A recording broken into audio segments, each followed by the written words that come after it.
Welcome to the Spirits Operator podcast. I'm your host, Mary B. Here we navigate the ethereal currents between the mystical and the mundane. Join us as we embark on a journey to unravel the mysteries of healing, metaphysics, and the extraordinary, guiding you through a realm where spirituality meets everyday life. Get ready to explore the unseen forces that shape our world and discover how to harness their power for personal growth and transformation. Welcome aboard, fellow travelers, as we embark on this captivating adventure together. Welcome to another episode of the Spirits Operator podcast. I'm your host, Mary B., and we're in our exciting season called The Many Waves of Healing. Today, we have an extraordinary guest, Marie Cruz. With over 15 years of experience coaching personal and professional development, Marie has dedicated her life to helping others create their best lives through her unique journaling process, the Nautilus Way. Write your way to your best life. Marie hosts private and semi-private workshops, as well as full-length beach retreats at her beautiful oceanfront property in Navarre Beach, Florida. She also brings her transformative workshops to corporate retreat locations and offices, helping participants process grief, trauma, and limiting beliefs while gaining clarity and confidence. In addition to her coaching work, Marie is a best-selling author. Her novel, Even When She Rose, has inspired many with its themes of resilience and personal growth. Welcome to the podcast, Marie. We're excited to talk to you today. Thank you. I'm so excited to be here. So, Marie, I want to start with this because I want people to kind of feel into what you're all about. And the best way to do that, I think, is to start with a testimonial from someone who's worked with you, who's benefited from your program. So I have a testimonial from Julie, who attended your December 2023 retreat.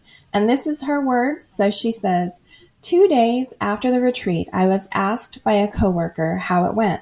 I told him, it was wonderful. He said I looked different, happier, and relaxed. How's that for a great endorsement of the Relax, Renew, and Rejuvenate retreat? So today on my way to work, I was thinking about our weekend together and had a huge wave of gratitude wash over me. Such happiness and gratitude. I'm so grateful for Marie. The love, knowledge, and writing she has taught us this weekend has been life-changing for me. I feel like I've reconnected with myself, and now I have a writing tool that I can use every day. And I was not a writer before, except for the corporate world, and I never kept a journal. New insight that has changed my mind. So, Marie, this is really powerful, very impactful. And can you tell us a little bit more about your writing program, the Nautilus Way, starting with where you got the name?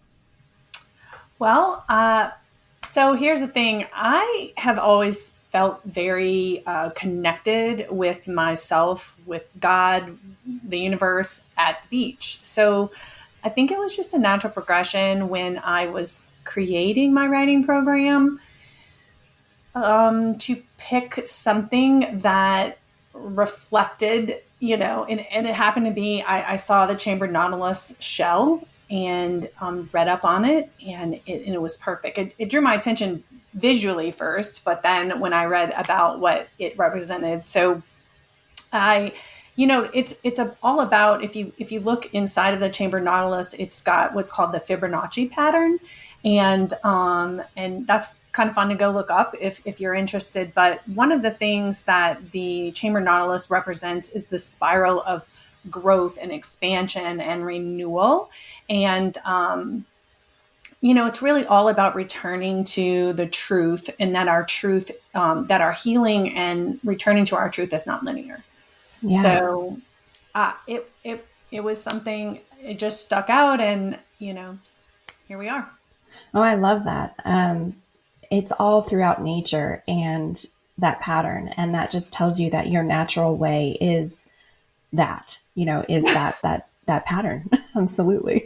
Right. I found so much freedom in really identifying or accepting the belief that my healing, or I don't even call it healing because I don't believe we're broken, but that my our journey, our path that we're all on is not linear, because I used to think we'd just get better and better and better. And it's kind of like, if you think about that spiral, you're spiraling and sometimes you slide back down. And then True. you go up, but it's not like linear. Okay, I got it the first time. So anyhow, that's why I wanted that specific shell to represent the work that I'm doing with other people in this world. So tell me about that other work, the work that you do, the writing program itself. Um, so the kind of the history, a quick history of where it came about. I began running women's retreats about 6 years ago, and I had developed over time the this process through different modalities. I had found writing again. I've always wanted to be a writer. I've always been a writer, like in journals and that kind of stuff. But I had created a process without really knowing it, of becoming my own best friend, of being the person in my life that I was waiting for, and I didn't even realize. So anyhow, we're at these retreats, and I wanted to bring this to my attendees. Yeah. And what happened was I would have them do a writing and they would love it and all, but there wasn't a practice to follow. It was just like, oh, on scene, we did a writing, and then they would go home and it wasn't sticking. So probably Gotcha. a third retreat, I just realize like something's not sticking. They're not really getting the value out of the idea that we can heal ourselves through our own daily practice. Very much like my writing practice had become my meditation.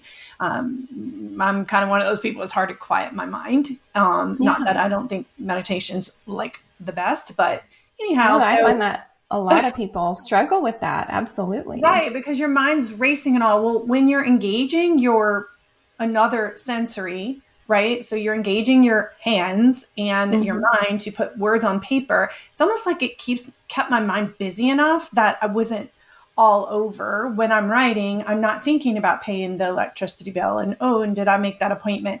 I'm engaged in more than one sensory. And so for me, it brought me so much relief. And even my therapist, who I had been working with since I was in my 20s, he said, I believe that your writing that you do, this habit you've created, is your form of meditation. So anyhow, back to the retreats, it wasn't sticking. So I ended up having a mini retreat with only a couple of attendees, and sitting on a front porch of this cabin that we were at, I was like, I had no agenda. I was like, here's what we're going to do. And from that experience came this 4-step process. It was kind of interesting. Like, how do I start this? How do I get them to do what I had been doing that had helped me heal through so many tragedies? And, I'd had a lot happen in my life. And so it was kind of, those miracles happen, or something happened and you go like, where'd that come from? Like, Yes. I wasn't intending for that to happen. It just showed up. It gives me chills to even think about it. Like, honestly, it's one of those things that's like, this is definitely something that's been led, spiritually in my way, in my thought process. It was brought to your attention so that you can share this with people and help people. So what a beautiful gift. Yeah. I mean, that day on that porch, when my intention was to share this process with them, I really wasn't, I didn't think, oh, let me create a 4-step. It was just them. And all I wanted to do was transfer this experience, this way of doing this journal. And I truly didn't know it was going to happen that day. So it's kind so of natural, one of those divine things that I still look back and go, whoa, and That's just cool. grateful. I think today that I was open and that I saw the signs as I was doing it. And they were so receptive. And at the end of that, both of them were like, this, I didn't get this before. I didn't understand how simple it could be, because they didn't have steps. It was just like throw it out on the paper, and then what? Right. So that's how it all got started. That's And that was cool. probably about 4 years ago. That's cool. So now we've got our participants that who go to your retreats. Mhm. What can they expect from the retreats at the Navarre Beach retreat place? So here's the thing. What I do is when somebody signs up to come to attend a retreat, they're going to get my online program, which outlines, explains in great detail with practice and this for my Nautilus Way process. Like Mm-hmm. they're going to get that as part of their retreat package. So prior to coming to the retreat, they're going to have a very good working knowledge because when we're at the retreat, I don't want to use 4 or 5 hours teaching the process. I want Mm-hmm. to immerse them in the practice of it because what we know is if we can build a little confidence, or I guess the word might be efficacy with this new process, then they'll be more likely to engage after the retreat. My idea is not to have the what they call the hot tub experience. You're immersed in it and then you go home and everything's the way it was. I want Right. people to leave with a good foundation of I can do this and it can truly help me process and rewire in my own time, in my own space, in the comfort of my home. So, Yeah, and then they can go so back to it too to refresh themselves on if they got a little bit lost or something. Hopefully not, sure. but Well, and you know. actually, part of the process, and I teach this both at the retreats, and I work with individuals that never attend a retreat. They purchase my online program, and they work with me one on one or in small groups on Zoom. But Mhm. part of the thing is, I tell them as we do the process at the retreat or in the beginning of their learning curve, we'll call it. They're giving themselves, they're creating a gift on the paper every time they do the process. So they have this way that I teach them to write back to themselves or write from what I call their person. And they end up with this gift that they don't even have to write every day. They could just read what they've created. Oh.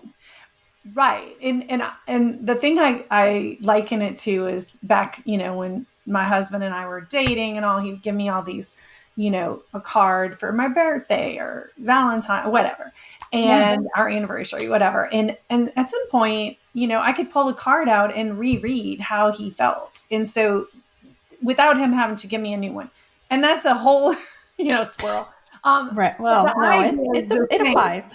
Right. And the idea is the same, that when they create these writings, they are creating a piece of work, a tool that they can simply go and read and Yeah, help them get realigned with their highest self or get out of under a hole. Or, we often practice what we practice most in our life. And so if we hmm, practice self-condemnation the most, this tool, they can just read it and remember like who they are, like their absolutely. power and their strength and their ability to continue this spiral of growth and expansion. That's so cool.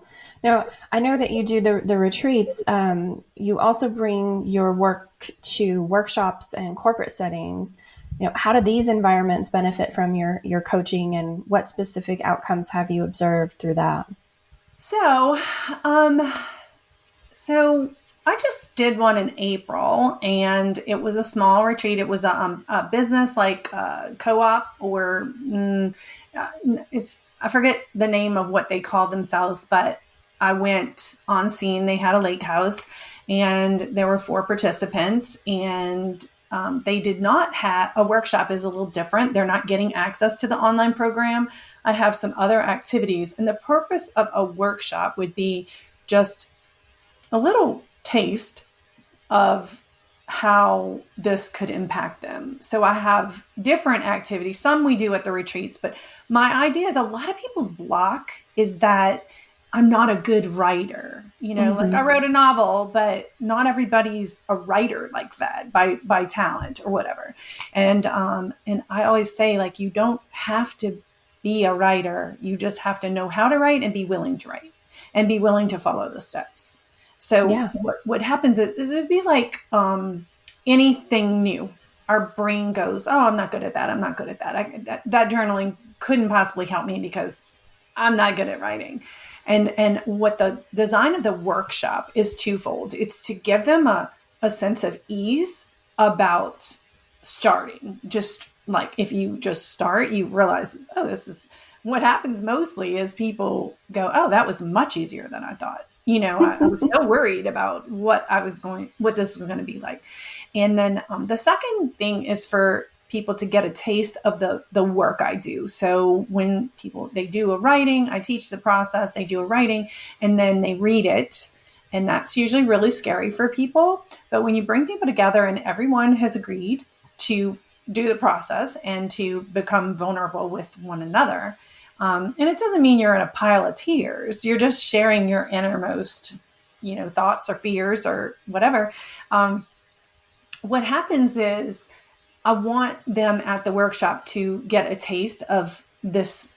I'll call it gifting. It's taken me a long time, especially as a woman, to own that this is a gifting. When they Yeah. read, I, from experience, and also I think from just divine leading, I'm able to ask these questions of their writing to help them go a little deeper, and we start to identify like, oh, you have a belief that is holding you back. Because a lot of times people are coming to this work because they're not getting out of life what they want.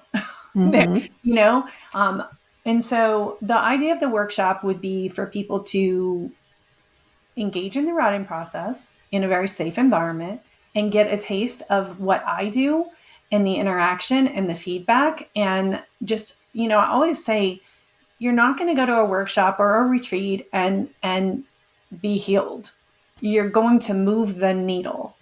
And Right. what's super cool about all of this work, any of this work, not just my writing process, is that when we heal one piece, when we return to our truth, when we uncover a belief and we start to rewire it, it crosses all of the things in our life that, like how could I say it? Like, you don't have to write about every single topic and trauma and everything you've ever been through.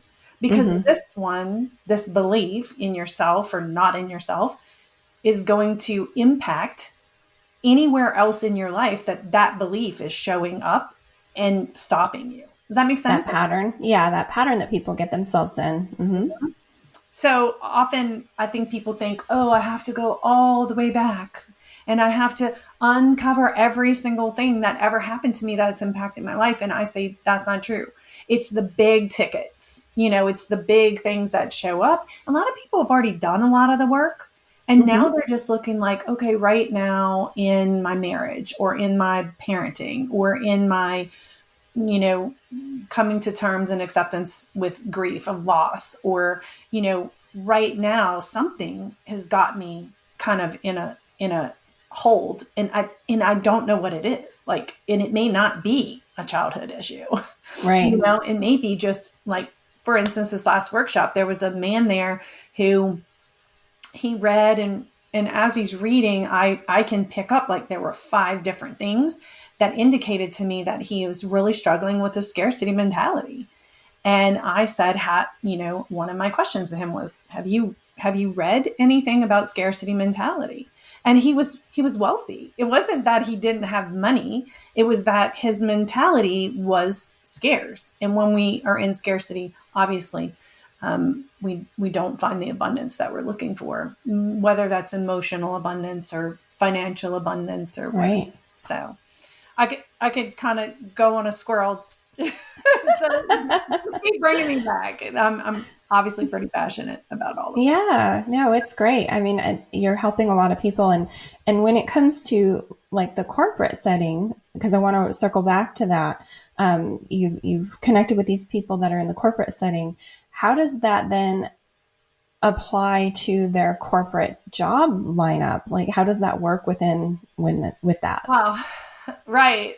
So what I have witnessed is that everything we want, we in business, and I've been an entrepreneur for 12 years, But even in the corporate world, everything that we want next, the raise, the promotion, just whatever it is that we're seeking. Sometimes we don't know what we're seeking. It is almost always, I would go out on a limb and say it's always we have to grow into the next level of what we're looking for.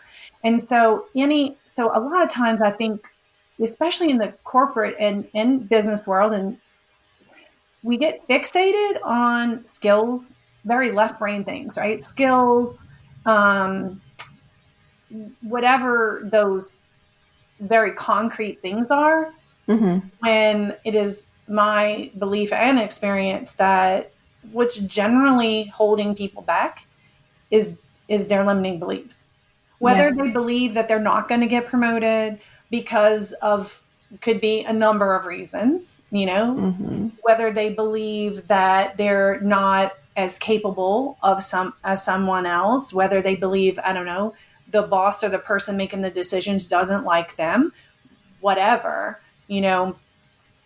I believe we're the creator of our experience. So if we're not getting what we want, there's a belief that's in between what you want Yeah. and and where you're at. And so I think, no, I know that a lot of people are looking for, and myself, I've gone through this myself, like how do I need to grow? What do I need to see? Blah, blah, blah.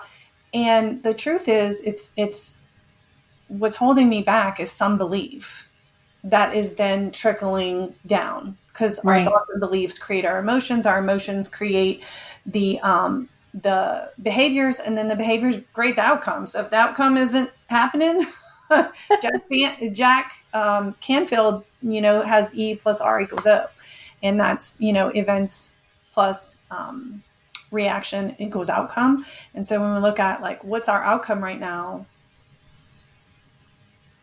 it all starts with thoughts and beliefs. And so Yes. I think Yes. so to go back to your original question, I think in the corporate world, um, people by and large, and I might be speaking out of turn, I don't know, do not realize that the answer to their business goals or their corporate goals or their financial goals most often lies in their beliefs that they keep practicing. I can totally see that. Yeah. Absolutely. So that to me would be the benefit of corporate world engaging with what I do, the work that I do. Do I think there's other ways to it? Of course. I think there's 80 ways to everything we want. But I do think that most of the time we get stuck on habits, we get stuck on behaviors, we get stuck on, if I just get up earlier enough in the morning. But if you have a core belief that you don't deserve it or you can't accomplish it, getting up in the morning and doing all the things isn't going to get you there. Yeah. And I You're know right. because this man who's been an entrepreneur himself for years and years, he was like, I had no idea that I had a scarcity mindset. It was kind of, so I just, What an epiphany. well, right. And I've yet to follow up with him, but because I just had this in April, but I will, find out like what happened after, what did you do? Like, what did you read? I do believe we can start to shift our mindset Mm-hmm. through a number of ways. So yeah, I think the corporate world is missing a component, and that component is uncovering whatever is holding you back. But I think it's in your mind, Yeah.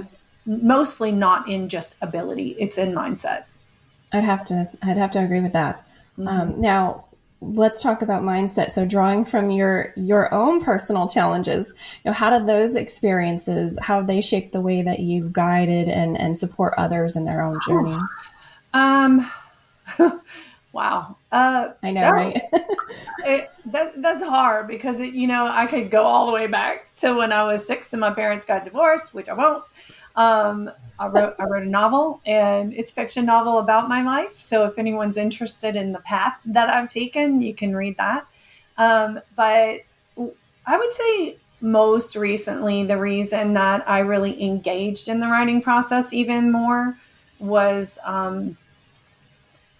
so I would in let's go back to maybe 2015. My daughter went to college and she recommended this book to me. She gave me a book for Christmas, and it was called The Artist Way by Julia Cameron.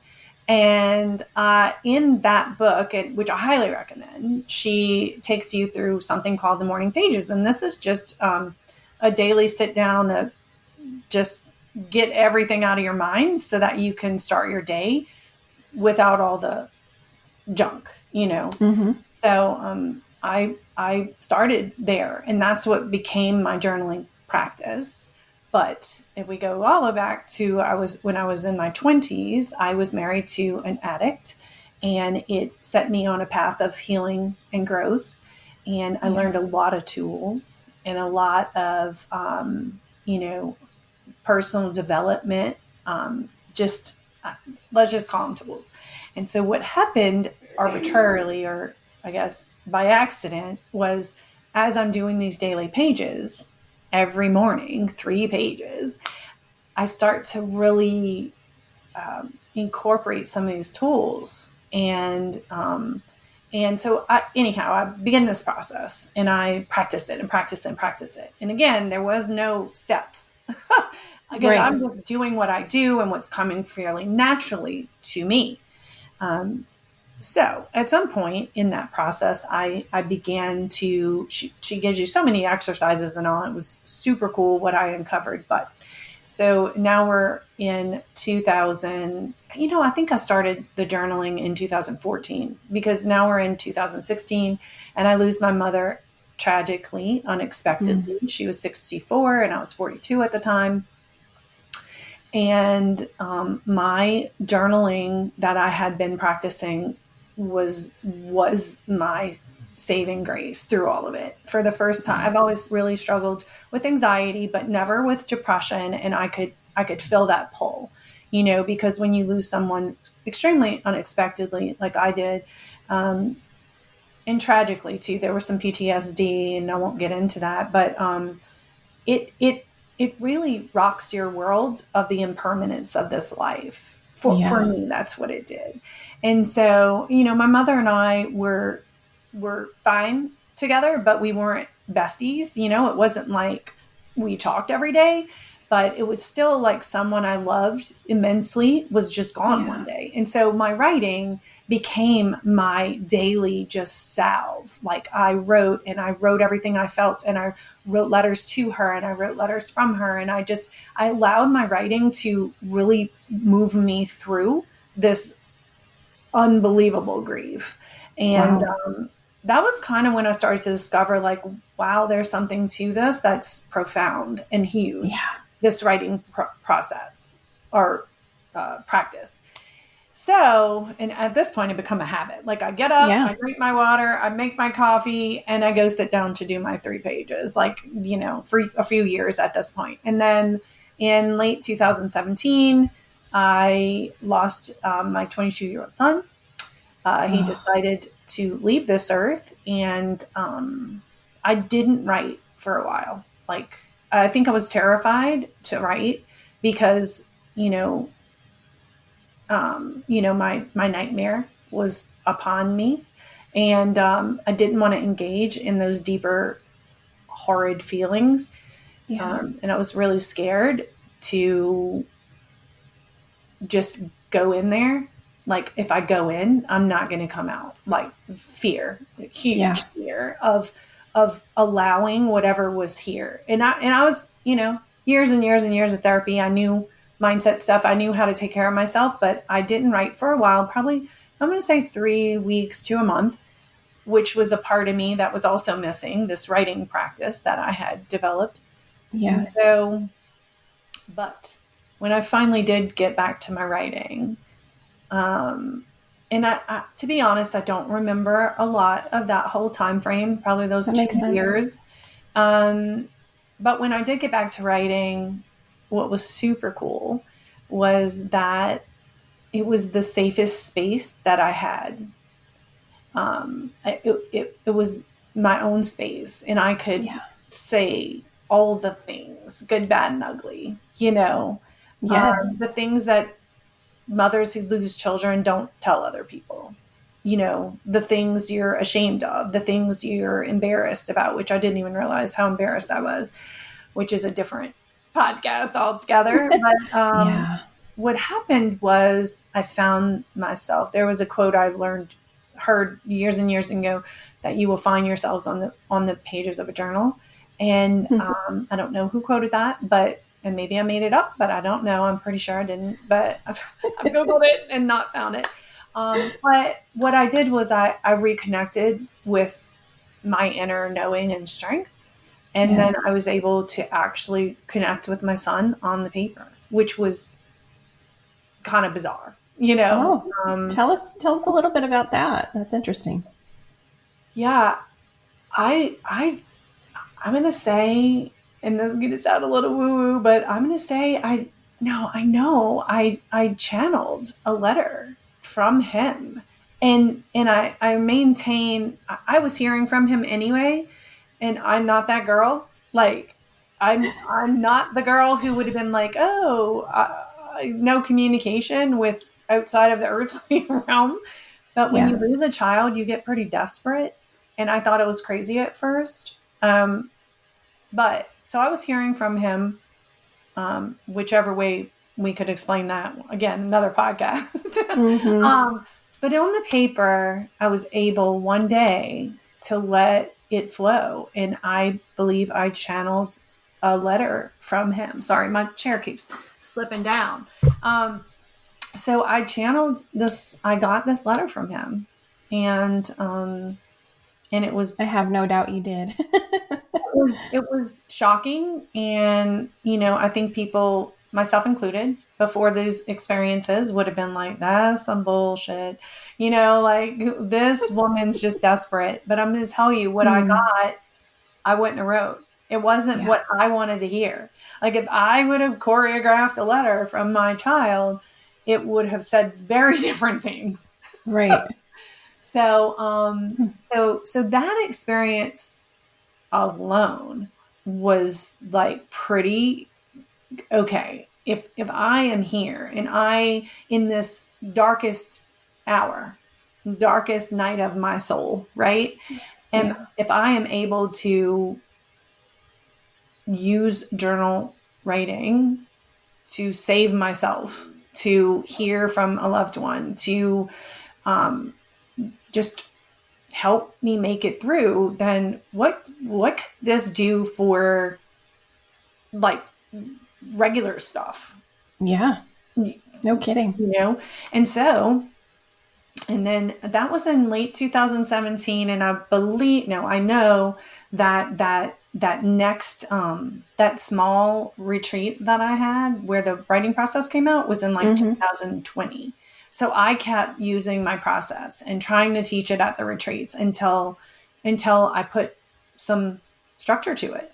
And That's cool. so I maintain that if if this process really helped me move through the grief, not recover, not, you don't get through grief, you like move through it, Yeah. find some acceptance.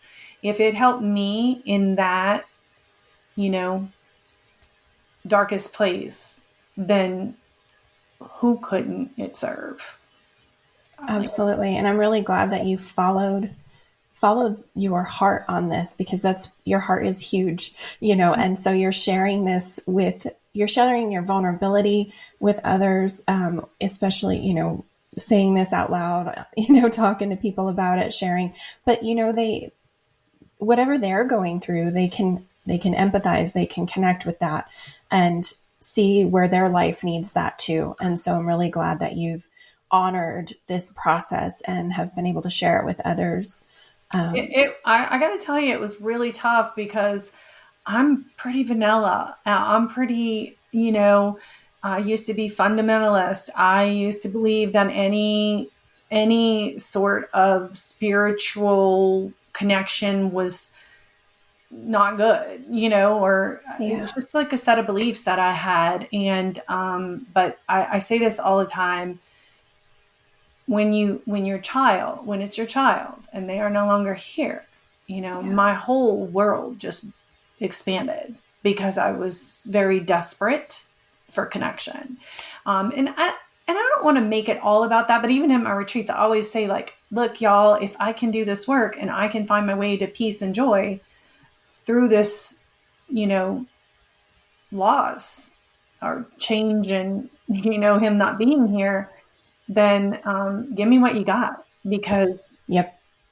No, I think it's very good that you share that, and people can relate in their own way to well, stories, and I think it's really important to, I think it's of the utmost important that I don't look at it and say, oh, well, you lost your mom, I lost my kid. There's no comparison, because Right. I lost my mother first.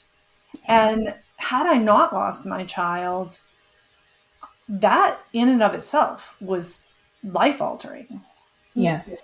So I understand that if that's the only person you've lost, that it is equally as profound, because it's the extent of your experience. Does that make Yep. sense? And Whatever it is so that changes you that's or right. So creates that crack in the egg. that's right. So I've been able to hold space and not be like, oh, get over yourself. I lost my kid. You lost your mom. Like, I know that Yeah. how losing my mother had impacted me. And Absolutely. it was huge. And so even if we're not talking about loss, right, we may be talking about trauma, which brings Mm-hmm. grief. Like, so childhood, everything, all trauma, all loss brings grief. And so Yes. I think it could span all of it. And I don't believe in comparing. Often when someone says to me, I can't imagine, now I can, with my whole heart, say, I'm so happy for you that you can't imagine what I've been through.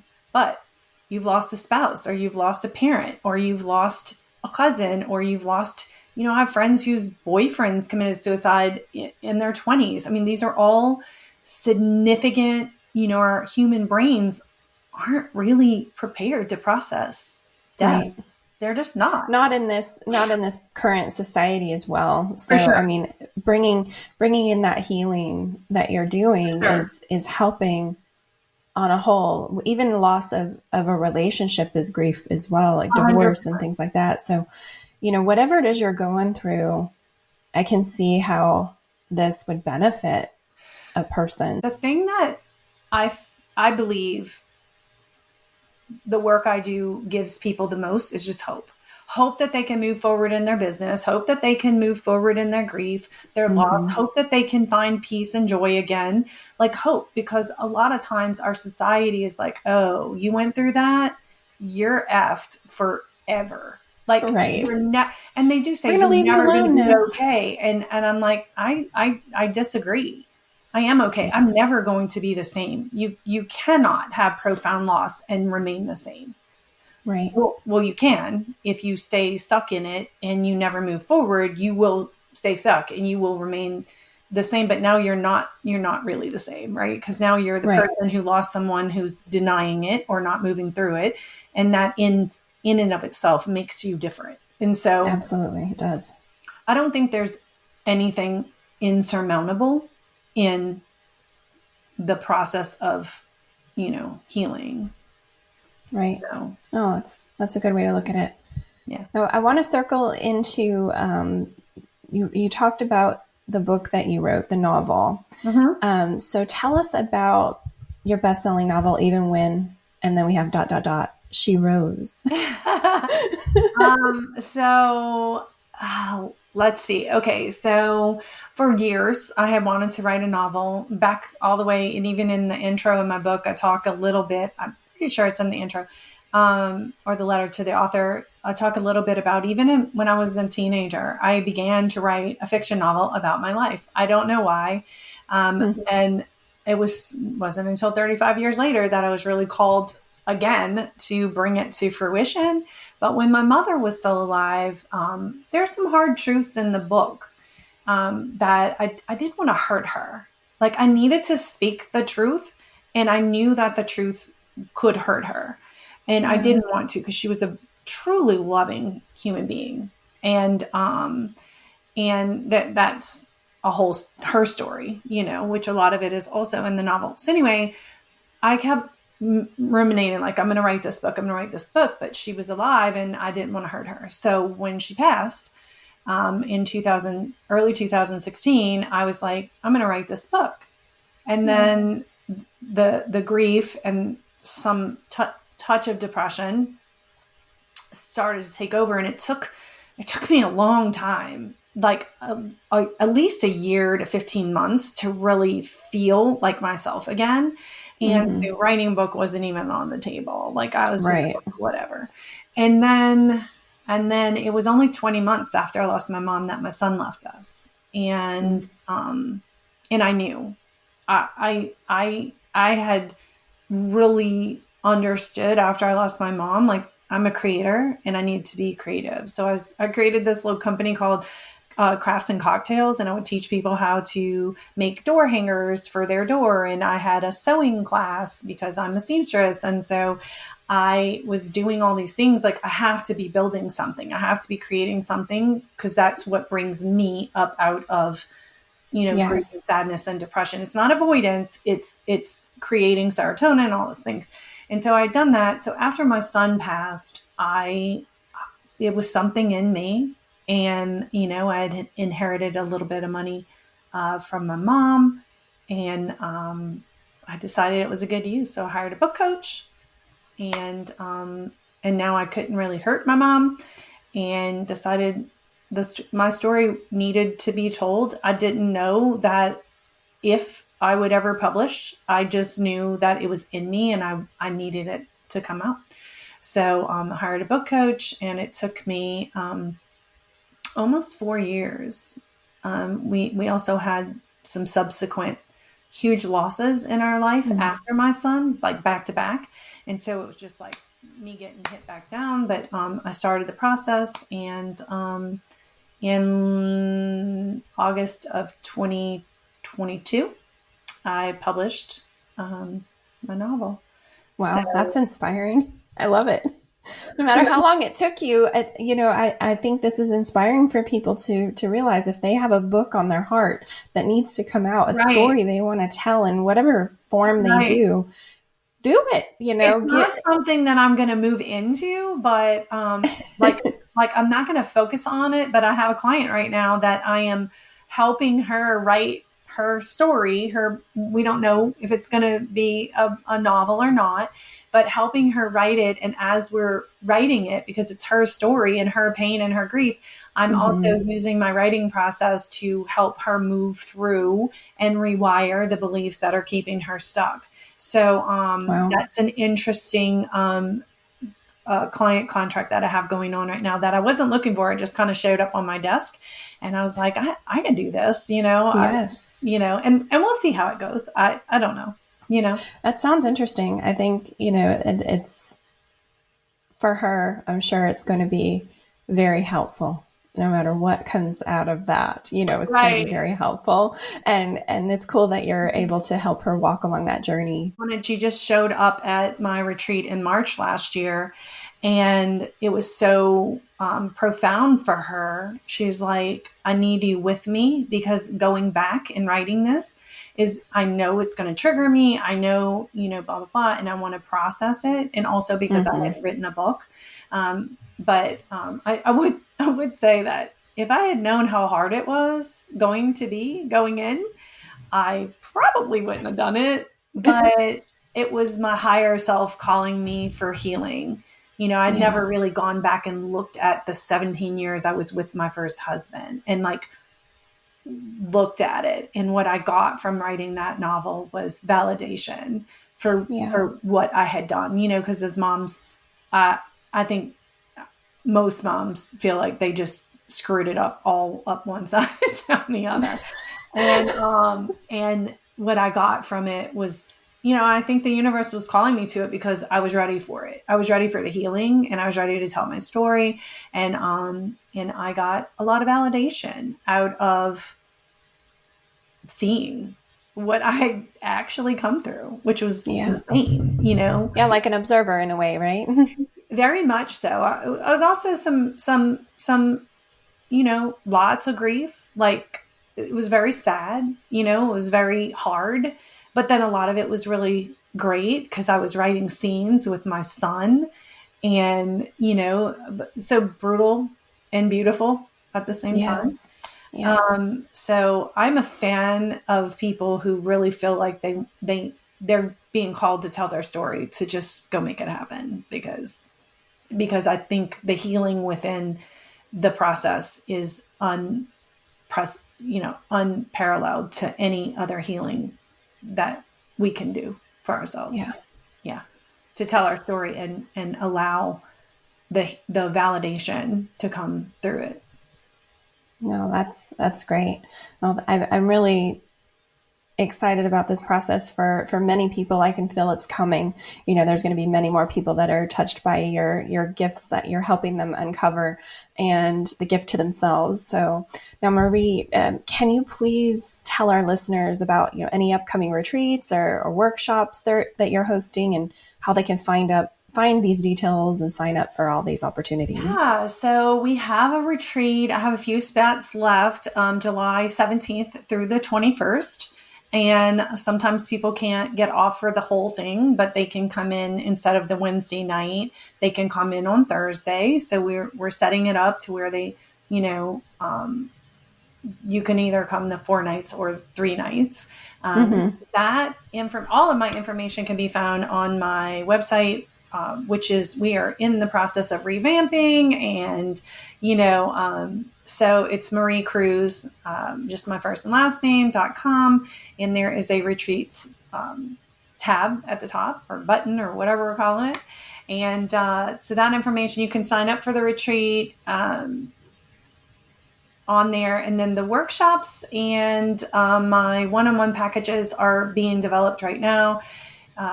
That is going to be a as needed basis. I do free consultations, even for the retreat. If someone went on there and they wanted to look into the retreat and they really wanted to meet me or have a conversation with me before they sign up, I'm open to that. But the workshops and my one-on-ones or small group work that I do is definitely consultation based, because I want to make Mm-hmm. sure we're a good fit. Right. I want to make sure what someone's looking for is a gift that I have to give, and not, if it's got to be a win-win.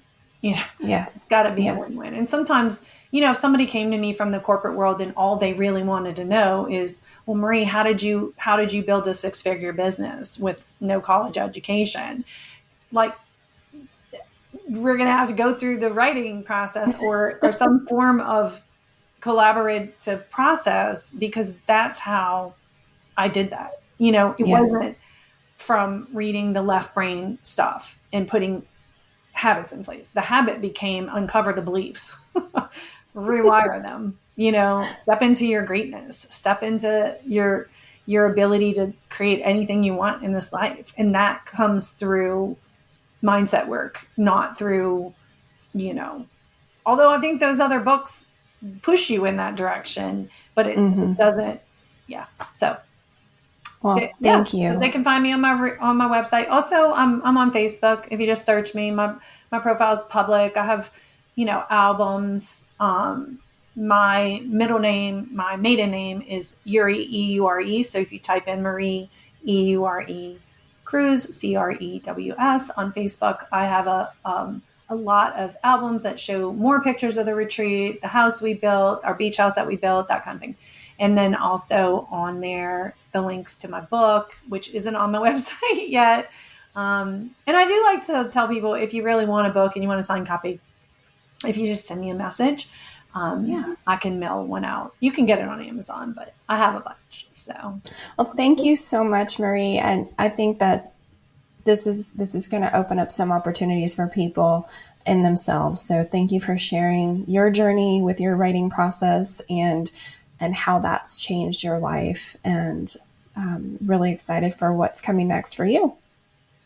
I am too. Oh, I didn't mention, we don't have it on the books yet, but it's looking like we'll probably do a spiritual metaphysical retreat that's geared mostly around that, and and have different facilitators there, you being one of them.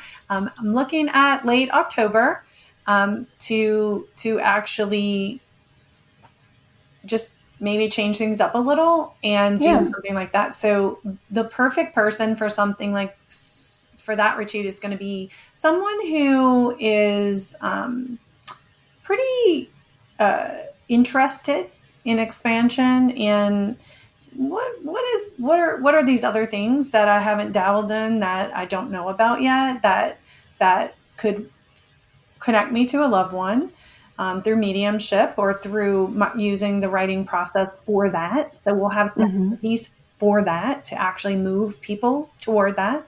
And I feel like we're in a time right now that people are just more expansive and wanting to expand.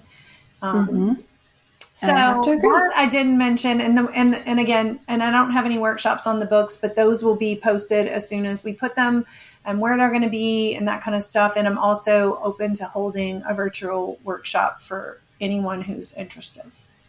Okay. Well, that's great. Thank you so much for that. Appreciate it.